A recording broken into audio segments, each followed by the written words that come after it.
بسم الله الرحمن الرحیم. نن زمونږ د طریقة العصریه سبق نمبر 205 دی او الدرس الثاني والخمسون 250 نمبر درس دی.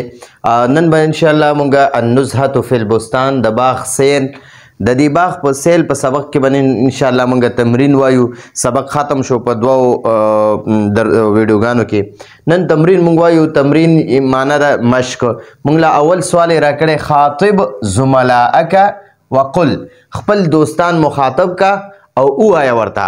خپل دوستان ځان ته مخاطب کا او ته ورته اوایا. انتم اوستا د دوو نه زیات دوستان دي، د دوو نه زیات دوستان دي، نو هغې دپاره د جمع مذکر حاضر صیغې استعمالیږي. د فعل مضارع جمع مذکر حاضر صیغې به دلته کې په دې درس کې نه استعمالیږي. انتم دا د جمع مذکر حاضر کسانو دپاره راځي. تاسو ټول سړي. تدخلون نو دا د فعل مضارع د جمع مذکر حاضر صیغه ده. انتم تدخلون فی البستان، تاسو ټول سړي کلاس د باغ ته داخلیږئ. انتم تدخلون فی البستان، تاسو ټول یعنی دلته کې زما ملګري ناست دي، زه هغه ټولو ملګرو ته وایم تاسو ټول باغ ته داخلیږئ. انتم تدخلون، تاسو ټول داخلیږئ فی البستان باغ ته. وتمشون، او همدې ملګرو ته وایم او تاسو ګرځئ. تحت الاشجار، تحت معنا د ښکته، اشجار د شجر جمع ده، ونو ته وایي. د ونو لاندې. و بین الازهار، او د ګلونو په منځ کې. د ګلونو یو طرف ته د ګلونو کیارۍ ده، بل طرف ته د ګلونو کیارۍ ده، نو د دغې یو طرف او بل طرف ګلونو کیارو په منځ کې ګرځي او د بوټو لاندې روان دي. نو وتمشون، او تاسو ټول ګرځئ. زه هغه خپلو ملګرو ته وایم د دوو نه زیات ملګري مې دي، 3 دي، 5 دي، 10 دي، 20 دي، 50 دي، 10 دي، هغې ټول راته ناست دي. نو زه هغې ته دا خبرې کوم. وتمشون تحت الاشجار، او تاسو د بوټو لاندې ځئ. وبین الازهار، او د ګلونو منځ کې ګرځئ. یعنی تاسو د بوټو لاندې او د ګلونو منځ کې ګرځئ. بیا ورته وایم تأکلون الاسمار، ملګرو ته وایم تأکلون، تاسو ټول خورئ. نو دا تأکلون فعل مضارع د جمع مذکر حاضر صیغه ده. تأکلون الاسمار، تاسو ټول ملګري میوې خورئ. ٹھیک شو. تأکلون الاسمار، تاسو میوې خورئ. وتشمون الازهار، او تاسو ګلونه بویوئ. میوې خورئ، لګیا په باغ کې ګرځئ، میوې خورئ او کم ګلونه چې دي نو د هغې خوشبویانې ځان ته راکاږئ، بویوئ. والازهار جمیلتن، او ګلونه ښایسته دي. ازهار د زهرتن جمع ده. زهره یو ګل ته وایي، ازهار ډېر ګلونو ته وایي. نو والازهار جمیلتن، او ګلونه ښایسته دي. ورائحتو، او خوشبو ها د دغې ګلونو، دا ها چې ده دا هم د ازهار ته راجع ده. ورائحتها، او د دې ګلونو خوشبو طیبتن، ډېره ښکلې ده، ښه ده، ډېره ښایسته ده، ښه ده. اوس دې ملګرو ته وایم تلعبون، تاسو لوبې کوئ. علی الخشیش الاخضر، په شنه ګیا باندې. تاسو په شنه ګیا د پاسه منډې وهئ، لوبې کوئ. تلعبون علی الخشیش الاخضر، تاسو په شنه ګیا لوبې کوئ. یعنی شنې ګیا د پاسه منډې وهئ، لوبې کوئ. نو تلعبون دا هم د دوو نه زیاتو ملګرو دپاره د مذکر حاضر جمع صیغه ده، استعمالیږي. اوس هم بیا دغې ملګرو ته وایم وتجلسون، او تاسو کینئ علی المقاعد، د ناستې په ځایونو باندې. د باغ کې د ناستې لپاره خپل ځایونه جوړ شوي، ځای په ځای کرسۍ جوړې شوي دي، یا ځای په ځای داسې بینچونه جوړ شوي. تاسو به په دې باغیچو کې کتلي وي. نو وتجلسون علی المقاعد، او تاسو د ناستې په ځایونو کینئ. وتتکلمون، او تاسو یو بل سره خبرې کوئ. تاسو د ناستې په ځایونو کینئ او بیا یو بل سره خبرې کوئ. نو لا تجلسون هم د جمع مذکر حاضر صیغه ده، فعل مضارع. تتکلمون هم د جمع مذکر حاضر صیغه ده. تسمعون هم د جمع مذکر حاضر صیغه ده. تسمعون، تاسو ټول ملګري اورئ، تاسو ټول اورئ. اصواتا جمیلتن، ښایسته اوازونه، ښایسته اوازونه اورئ. د څه شي؟ للطیور، د مارغانو. تاسو د مارغانو ښایسته اوازونه اورئ.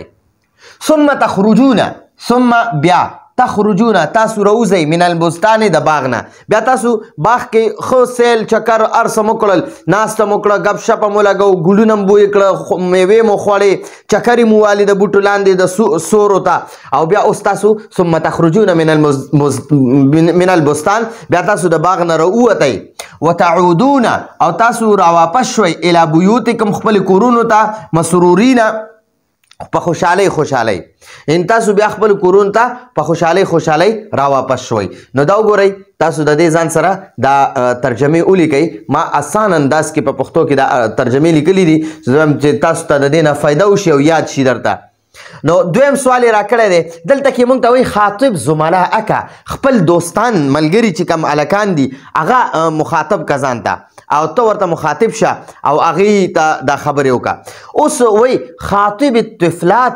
خاطب الطفلات وقل جینکۍ ماشومانې جینکۍ د دوو نه زیاتې هغې ځان ته مخاطب که او ته ورته ووایه وقل او ته ورته ووایه انتن دا انتن د جمع مؤنث صيغه ده د جمع مؤنث حاضر صيغه ده صيغه نه ضمیر دی انتن تاسو ټولې جینکۍ تاسو ټولې ښځې یا تاسو ټولې جینکۍ انتن تاسو ټولې تدخلنا داخلیږئ نو دا تدخلنا چې دی که نه تدخلنا دا هم د جمع مؤنث د فعل مضارع جمع مؤنث حاضر صيغه ده تدخلنا تاسو ټولې داخلیږئ تاکلنا تاسو ټولې خورئ تمشینا تاسو ټولې بویوئ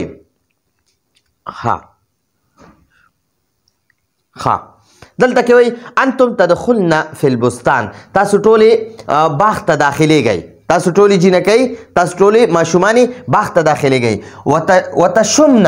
وتشمنا او وتمشینا تحت الاشجار او تاسو ګرځئ د بوټو لاندې وبین الازهار او د ګلونو منځ کې نو وایي وتمشین تحت الاشجار وبین الازهار او تاسو د بوټو لاندې ګرځئ او د ګلونو منځ کې تاسو د بوټو لاندې او د ګلونو منځ کې ګرځئ بیا وایي وتأکلن الاسمار وتأکلن او تاسو ټولې جینکۍ خوراک کوئ خورئ څه خورئ الاسمار میوې اسمار د ثمر جمع ده ثمرتن وتأکلن الاسمار او تاسو ټولې جینکۍ میوې خورئ وتشمن الازهار او تاسو ګلونه بویوئ او تاسو ټولې جینکۍ ګلونه بویوئ اوس ورته وایي الاسمار حلوة میوې خوږې دي لذیذة او ذایقهدارې دي لذیذې دي یعنې ډېر خوندورې دي اوس مخکې وایي والازهار جمیلة او ګلونه ښایسته دي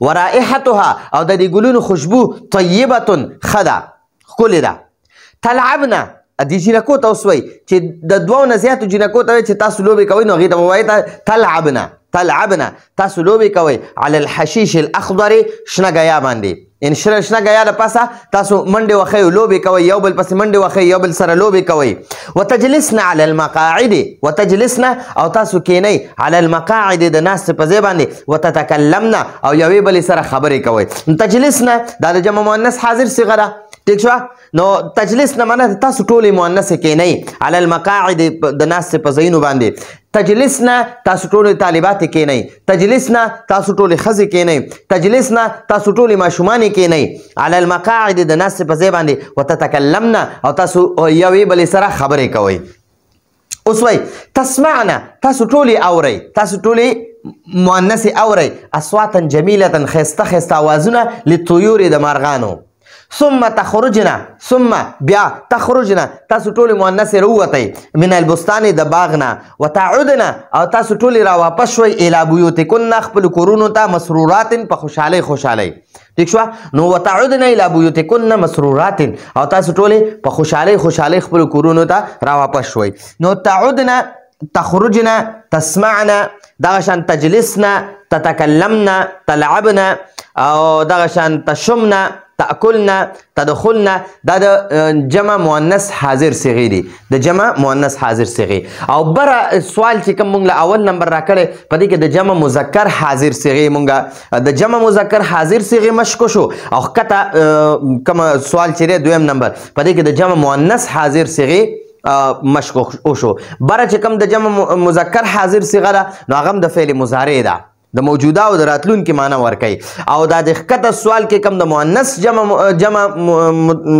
جمع مؤنث حاضر صيغې مشق شو نو دام د فعل مضارع دا د موجوده او د راتلونکي وخت لپاره استعمالیږي نو امید ده تاسو په دې باندې پوه شوي تاسو د دې نه ځان سره سکرین شاټ واخلئ او اول دا سبق واورئ بیا د دې سکرین شاټ واخلئ ځان سره کاپیانې کې ولیکئ او بیا دوباره په دویم ځل دا سبق واورئ نو ان شاء الله العزیز تاسو نه به ټول عمر کې دا بیا نه هېرېږي نو زموږ د نن ورځې درس راتلونکي درس پر اجازه غواړو هذا هو المرام والله اعلم بحقيقة الكلام